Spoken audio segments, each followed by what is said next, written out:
team pacemaker here. I just bought this 1960 Series 2 Li 150. It's been off the road for 45 years. That's longer than I've been alive. It's been laid up in a garage in the UK since 1979. I plan to get it running and then ride it 1,000 miles via London and Paris into France for this year's Lambretta Euro Rally. The only thing is, I've only got 3 weeks to do it again. So let's start by having a little look around her. I think the first thing you'll notice is this extremely rare and sought after. Oh, I'm not sure that's supposed to do that. This extremely sought after, not worth a lottie rack. Followed by this factory fitted, to accentuate the Art Deco lines of the Series 2, is factory fitted rear light.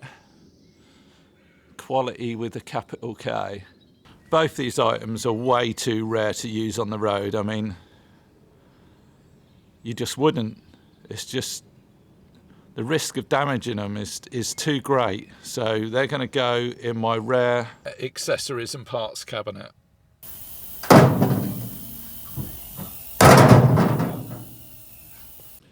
British registered from new, which I'll tell you about the history in a minute or two. She's pretty straight.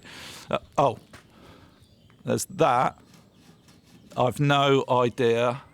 Keyboard me up with your answers down below as to why. Why? Oh, toolbox. I haven't had a look in the toolbox yet. What could... Oh. Damn it. It's been tomb raided. Oh, still got the toolbox spring, tool bag spring.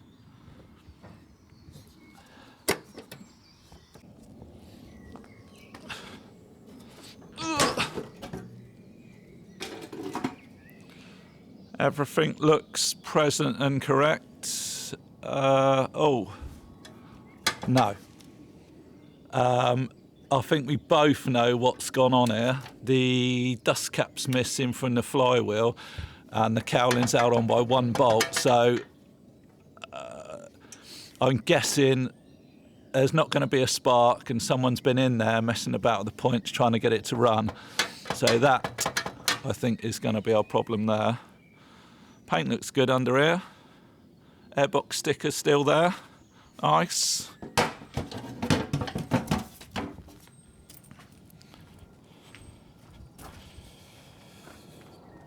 Oh, at least the badge is intact on this side.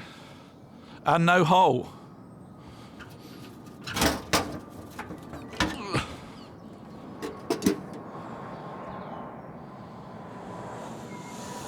Oh, battery strap still there, which is nice.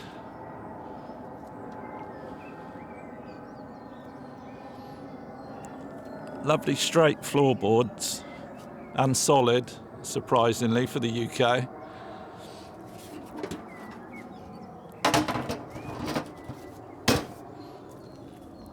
Moving round to the front. Last on the road in 79, like I told you.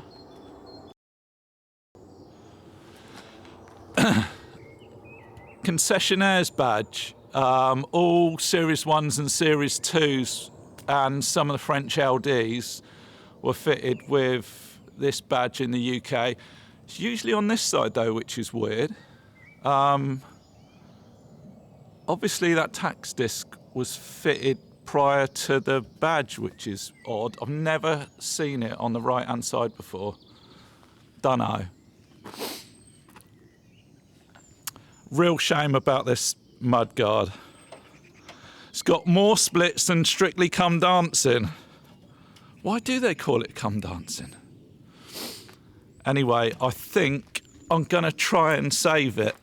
I mean, it's as thin as anything, but I'm gonna have a go.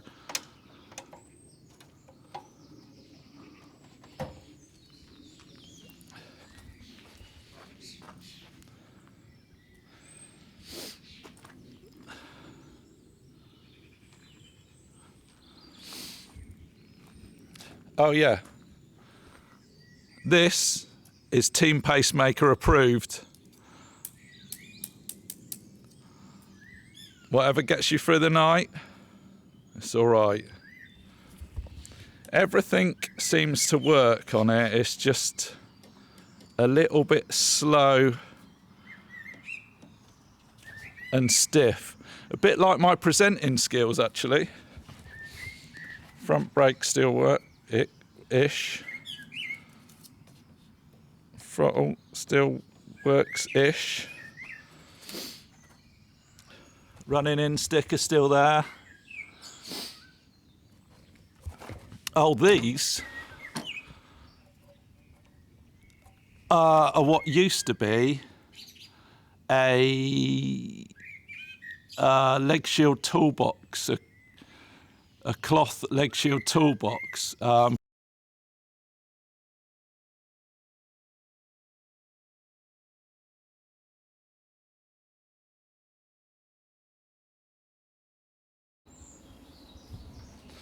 Oh yeah, I forgot. I noticed on the Horncast, see, there's what's left of a dealer sticker there, which I will tell you about in a minute. Early Horncast grill, later ones literally went pear-shaped. Right, let's put it on the ramp and have a little look underneath her.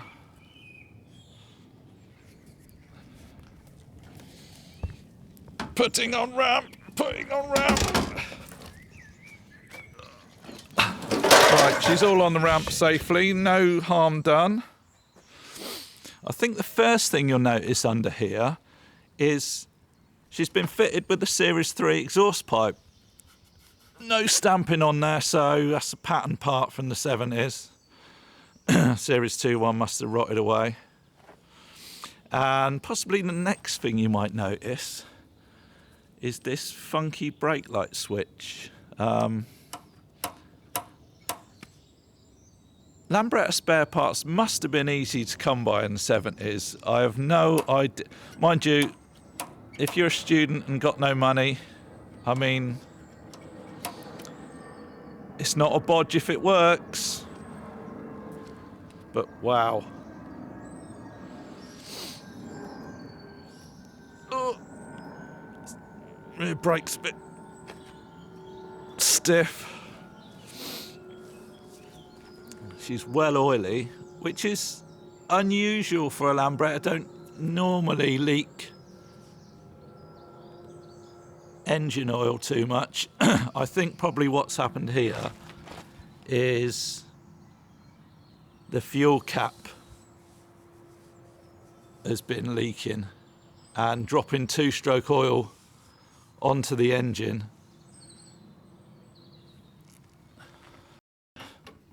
Have to weld that up. But yeah, pretty, not rust-free, but solid. Only a bit of scab.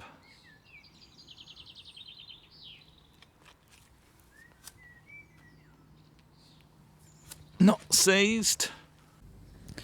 Only a few flat spots on the tyres where it's been sat for 45 years. I'm sure that'll be fine though.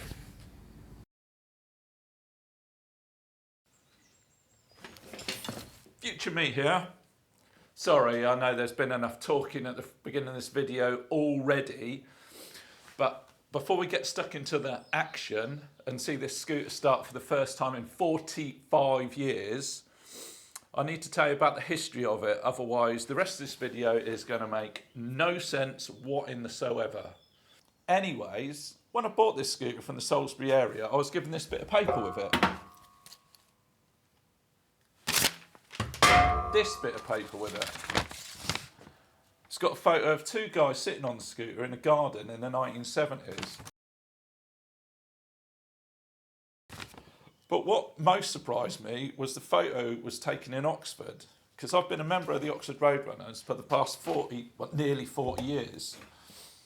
Proper scooter club, great bunch of lads, proper scooterists.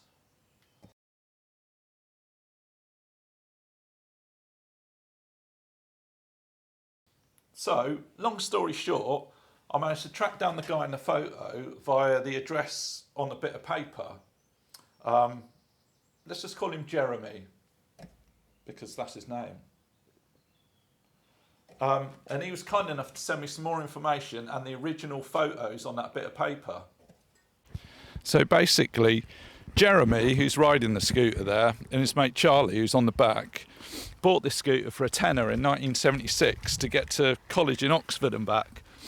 I used it for about 3 years, and then Charlie went to college in Leicester and took it with him, used it there for a while. Then he emigrated. So he left the scooter with Jeremy, who then put it in his shed for the past 45 years until a guy came round to do some wiring in his garage, saw the scooter and the motorbikes in there, bought the whole lot. Then I've just bought it off that guy. So when I got it, I noticed what's left of a dealer badge on the horn casing, and it had a Scottish registration number. So like all good flat earthers, I did my research, I did some digging, and I asked some lads from the Lambretta Club of Scotland, and I found out that it was sold in Kirkcaldy in Fife in 1960.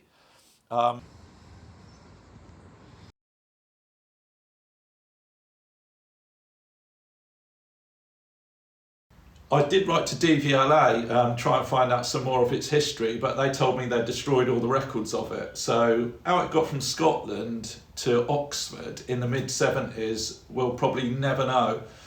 But anyway, with that history in mind, here's my plan for this series. So, le plan français. Yeah, no, you probably can't read that. It's too small. My printer would only print out A4. I think you might have noticed by now I'm not a professional at this. Part 1, this episode.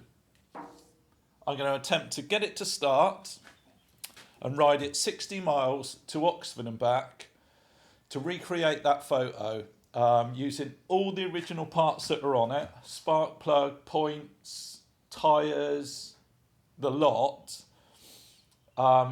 exactly as it was in that photo in the mid-70s.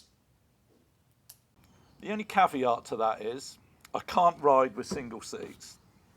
I'm 6'3" and most of that is leg. I should have been a supermodel. Damn you! Anyway, I digress. Got to fit a bench seat. Episode 2. First wash in 45 years. I'm going to first wash it, obviously.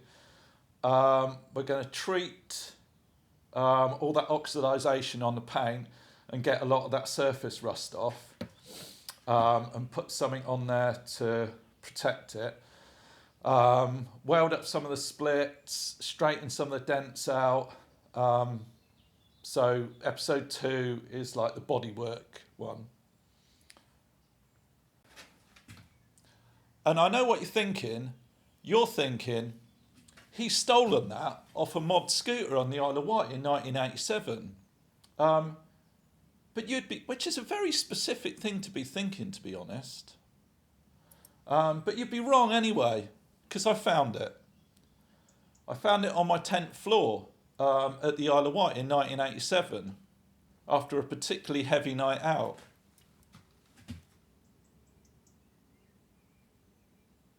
I'm joking. It's a joke.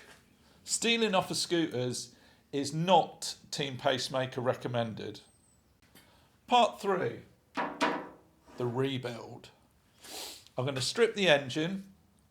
Check all the tolerances. Everything that's within tolerance will be staying, with the exception of the top end, which I'm going to swap for a Gory 200 Sport, 28mm carb running through the airbox, and a Series 2 Clubman style exhaust.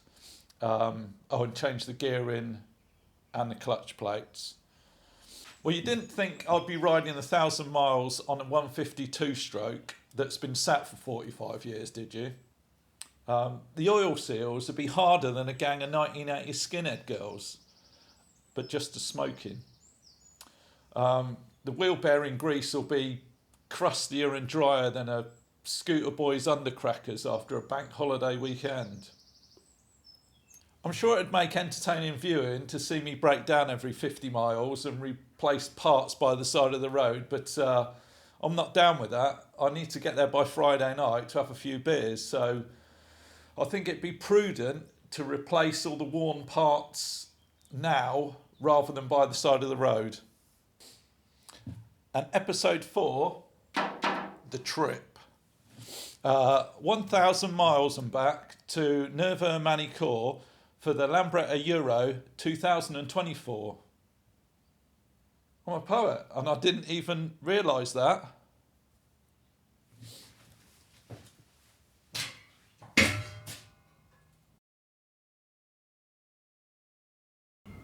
So, to get this beast started, I think we're going to need the Holy Trinity. No, not that Holy Trinity, the Holy Trinity. Compression, fuel and spark. Easiest thing to test out of those three right now is compression. Oh, so, obviously, when I bought it, I tested if it wasn't seized. But for the purposes of the camera, always thinking of you, let's give it a go.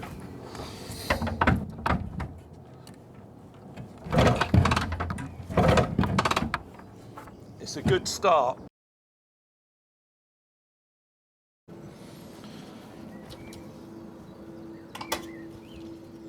Yeah, so this is what I mean. The drip tray's missing from around the fuel cap, which means when you're riding it, fuel comes out of the cap, drips down the tank, onto the engine, petrol evaporates and leaves the two-stroke on the engine, which creates a sticky residue. Always fit a drip tray. Right, let's see what it's like in here. Degrading 4-star. Let's see what it's like. Oh, there is some in there. I don't know if you can see that. It's pretty manky. Hang on.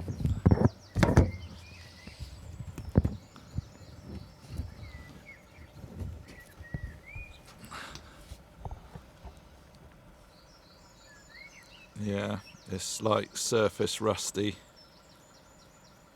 gritty. That's ungood too. Right, that's got to come out.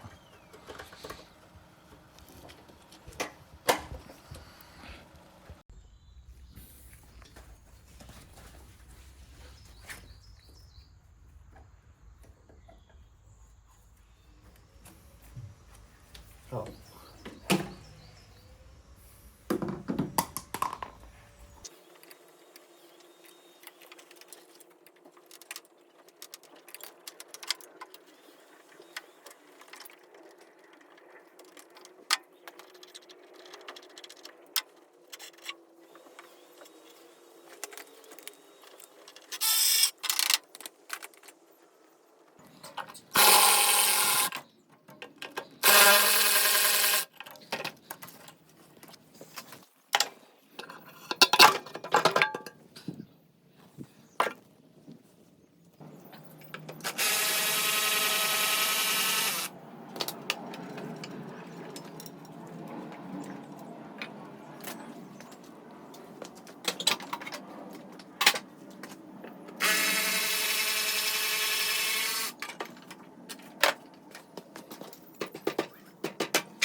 Looks like Coca-Cola, but it's probably better quality than the stuff you buy at pumps these days.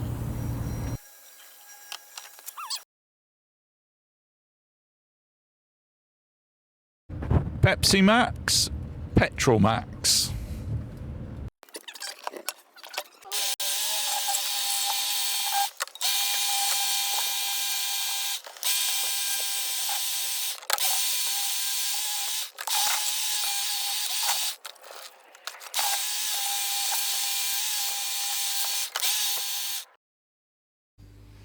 Again, we're going to give this the old £6 from Amazon 5 litre white vinegar treatment. This is my particular favourite, Golden Swan, texture like vinegar.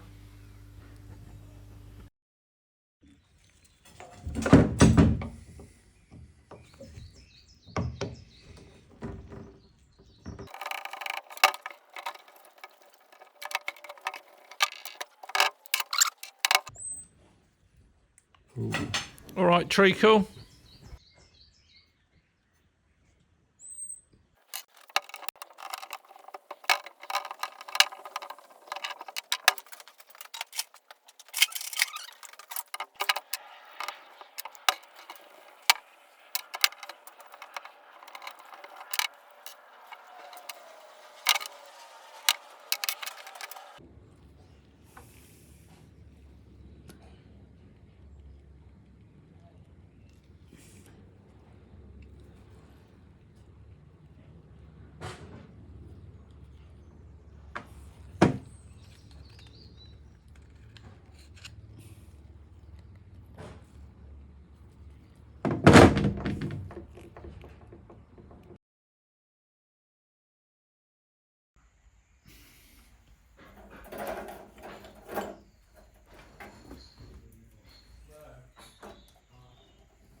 Let's just see. Let's see if it sparks. I think I know what the answer's going to be here, though.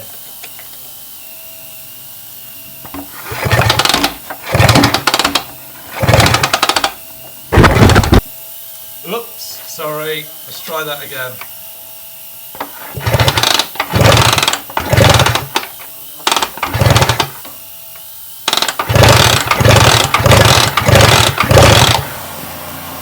Nil point. No spark, so let's start at the beginning, because we had our doubts about the points anyway, because someone's been in there. So let's start at the beginning, and if I can find a Spaniard. Start at the beginning and have a look in the flywheel. Sorry about the adjustable.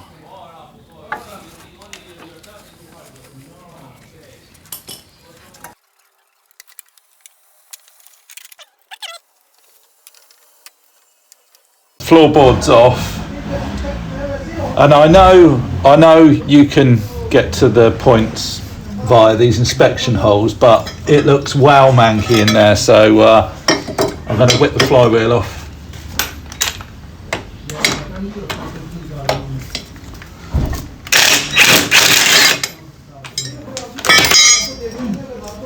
Damn, I forgot my flywheel puller.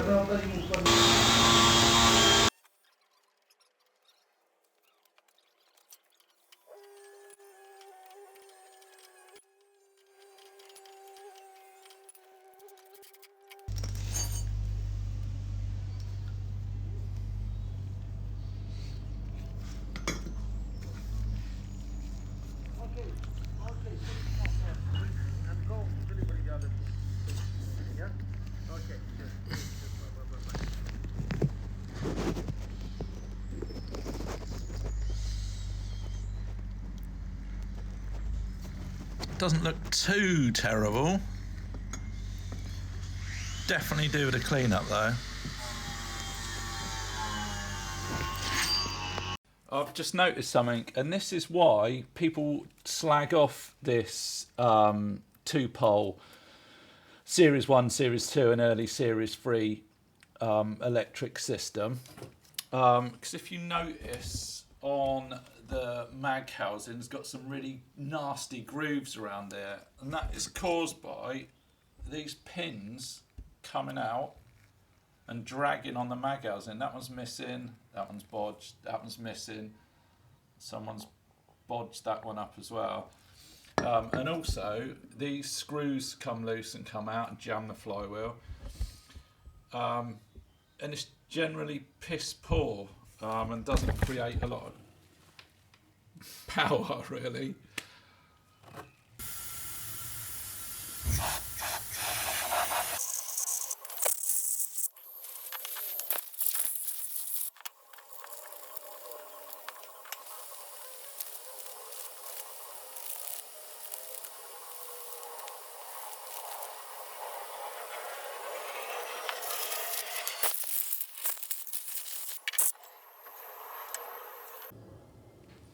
Okay, points cleaned up, flywheel's back on. Let's see if this bodgery starts. Sparks, I mean, not starts, Jesus.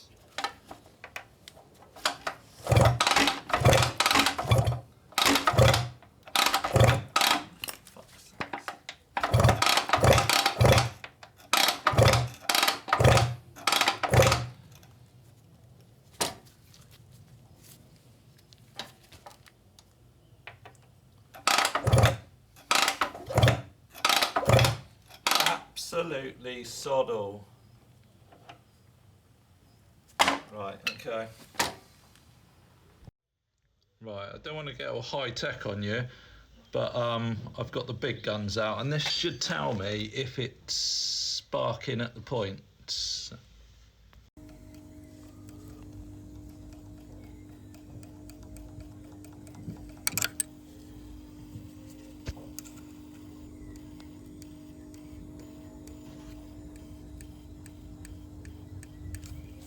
Yeah, points definitely working.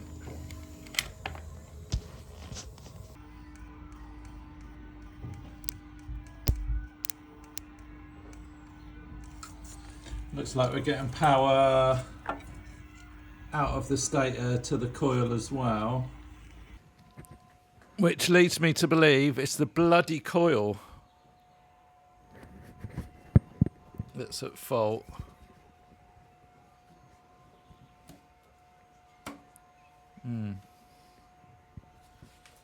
Those connections don't look good actually. Might be something to do with it.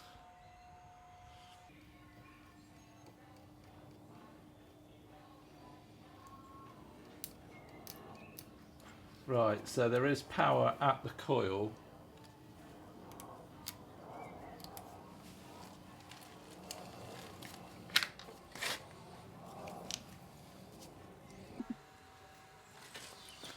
Confusingly though, it does look like this coil works. Got, that's the low tension, and that's the high tension. So it does look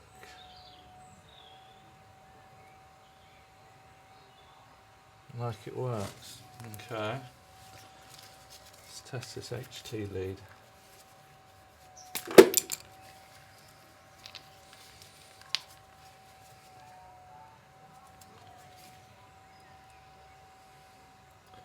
Yeah, HT lead looks alright as well.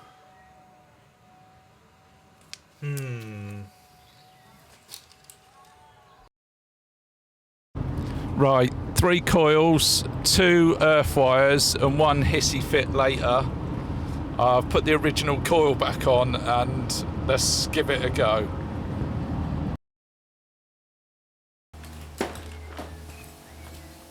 Let's see if this works now. Whoops.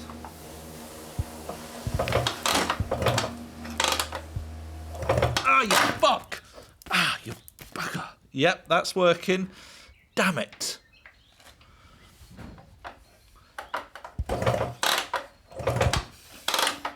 It's really hard to hold the camera steady while you're kicking over.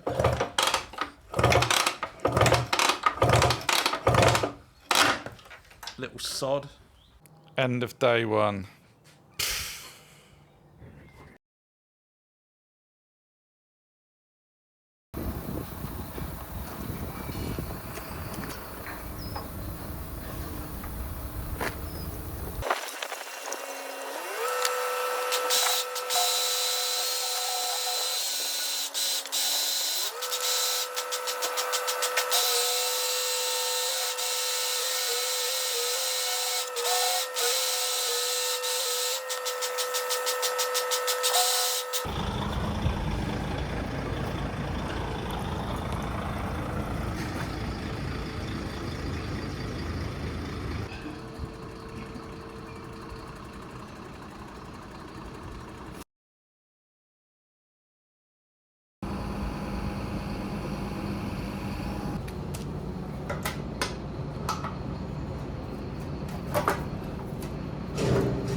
Right kids, notice how I emptied this petrol and vinegar mix into this plastic container and didn't let it go all over the floor and ruin the environment.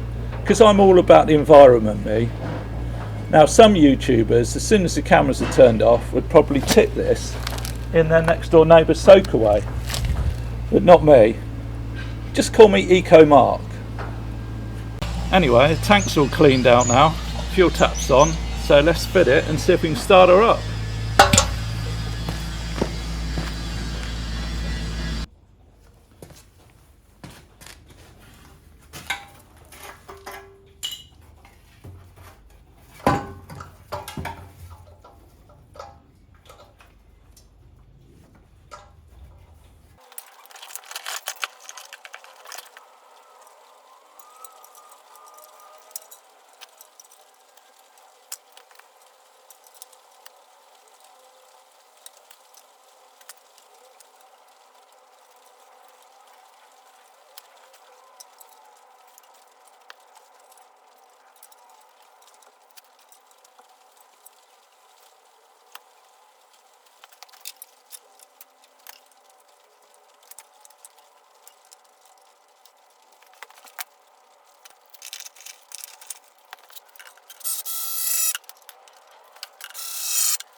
Right, I've come outside because it's getting dusky. Put some fuel in. So now we've got spark, compression, fuel. Let's see how this goes. It's either going to be, on a standard engine, it's either going to be 2 kicks or it's going to be 2,000. So let's give it a go.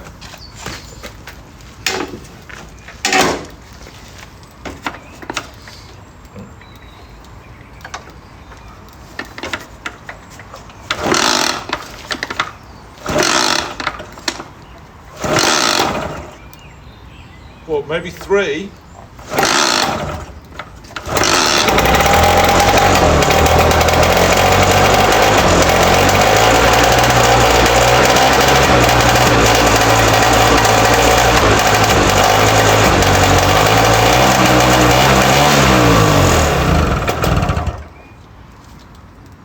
Bloody marvellous. 3 kicks.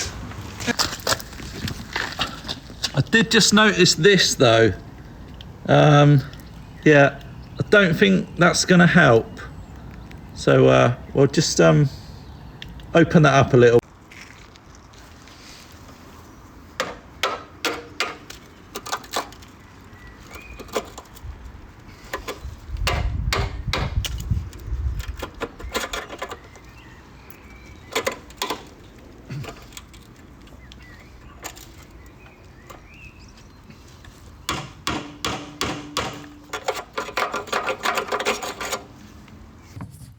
Right, let's try that again, shall we?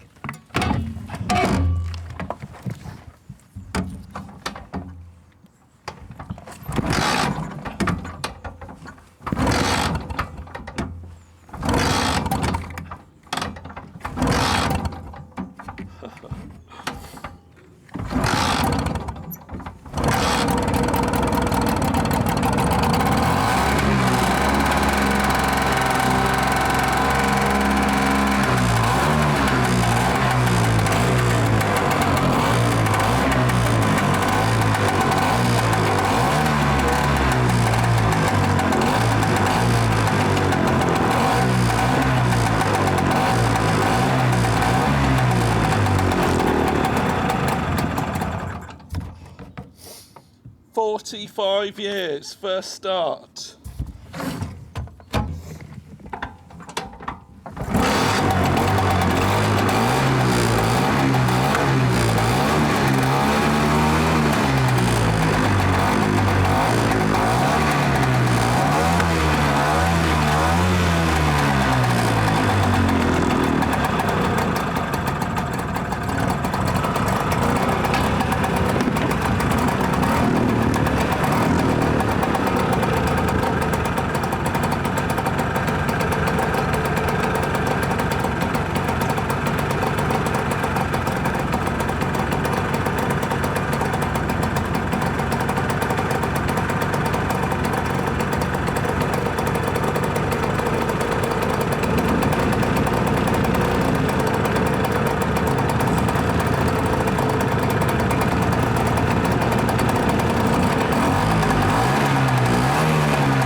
cleaning out the fuel system, a few dry connections, and she's running as sweet as.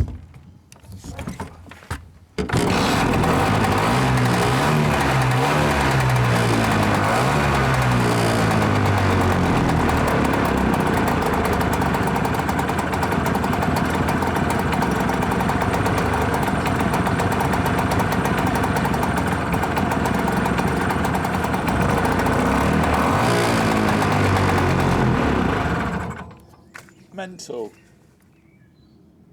Huh. Oh, hang on. Let's see if the clutch works.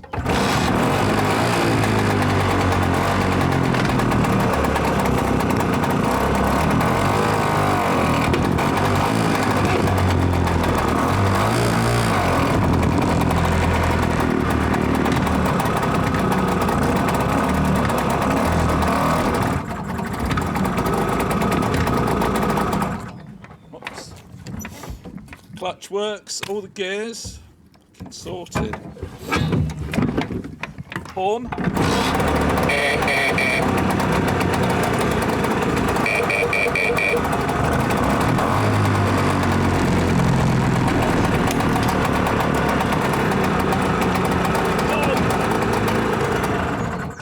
Whoops. Okay, let's whack the panels back on, put some air in their tyres, and ride to Oxford. So I picked up this Aquila Continental, I think so you pronounce it, seat in similar patina to the scooter. These are actually Series 2 specific, so if you're a lanky bastard in the 60s and you bought a Series 2, this is probably what the dealer would have put on it for you.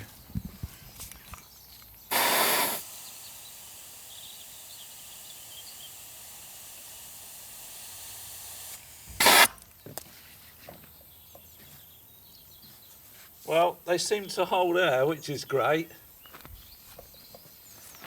These are your classic 1960s Dunlop ditch finders, as we call them, with good reason.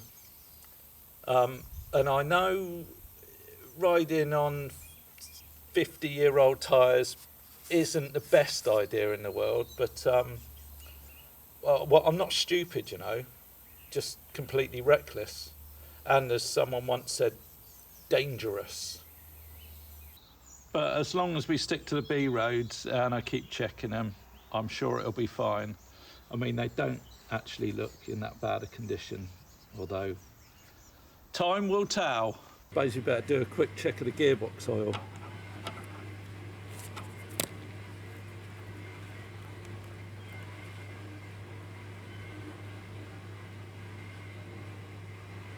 Ooh. Oh dear.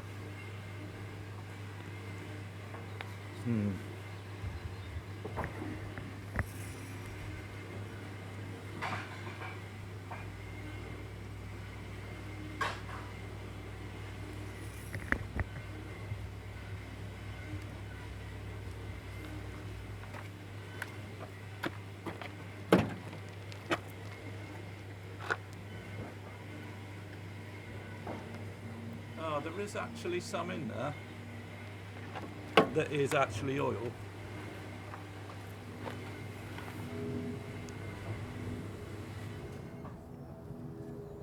Oh, okay. Well, yeah. It'll be fine.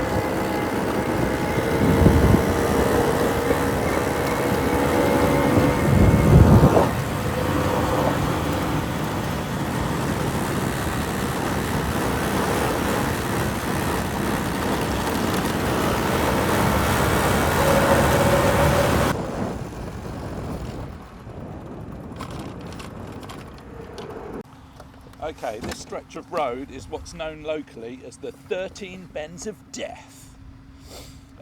Google it. It's one of the most dangerous stretches of road in the whole of the UK, apparently. Anyway, will I survive the 13 Bends of Death?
Just pulled over to check my tyres.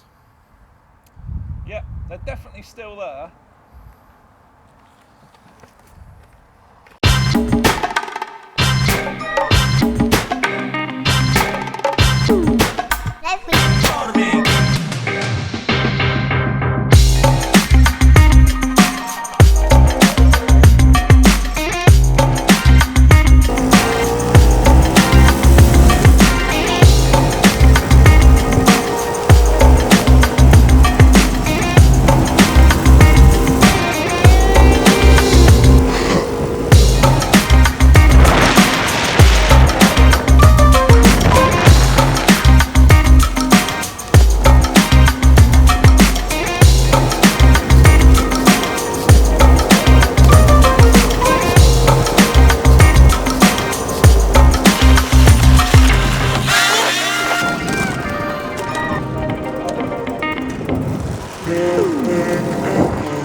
Hiya. 1968, I had one of those, but Oh, it was really? the one after this. My older brother had one of these. Where'd you find this? On the internet? Well, this is actually a Scottish scooter, but it was in Oxford Yeah. in the 1970s, the mid 70s. Yes, that's I kind don't of. know that's how- where I came from, Oxford. Oh, really? Yeah, yeah. Well, it belonged to a guy who was in college.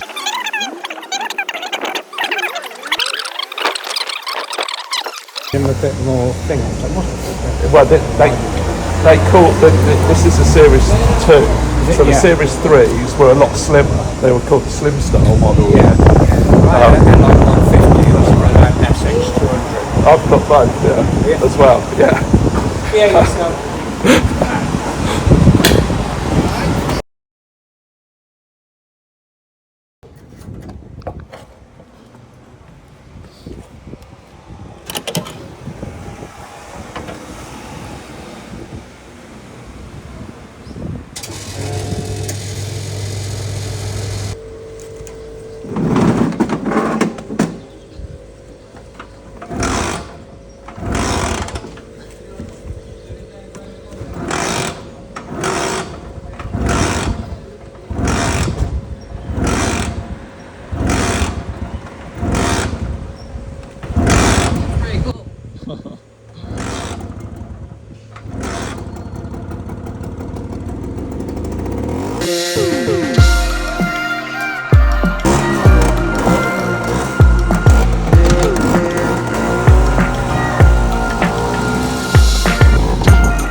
Getting close.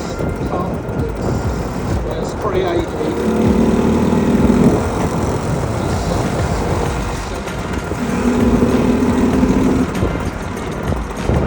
Must be one of these.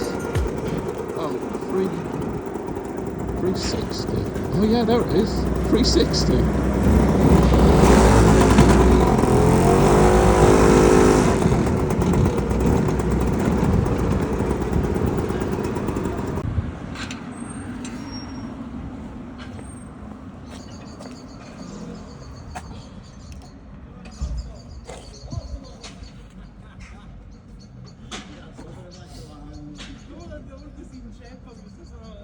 Oslo, come cazzo ti chiami? Oslo, vieni qua.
So we got back okay. My battery died on the way back, which doesn't bode well for France. 4 days riding when it can only last like 4 hours. So I don't know what I'm gonna do about that. But the bike was fine. You can see a little puddle underneath there, where for some reason the fuel tap's not turning off properly and the carb's flooding. Probably a bit of crap still in the system. And it was taking about 10 or 15 kicks to start up every time I stopped. But apart from that, she ran sweet. And I'm really surprised how peppy a Series 2 bog standard 150 engine is. Around town anyway. On the not motorway, I didn't go on the motorway. On the faster B roads, she was lacking a bit, but around town she was great. And no one died, so that's a winner in my book. Cheers.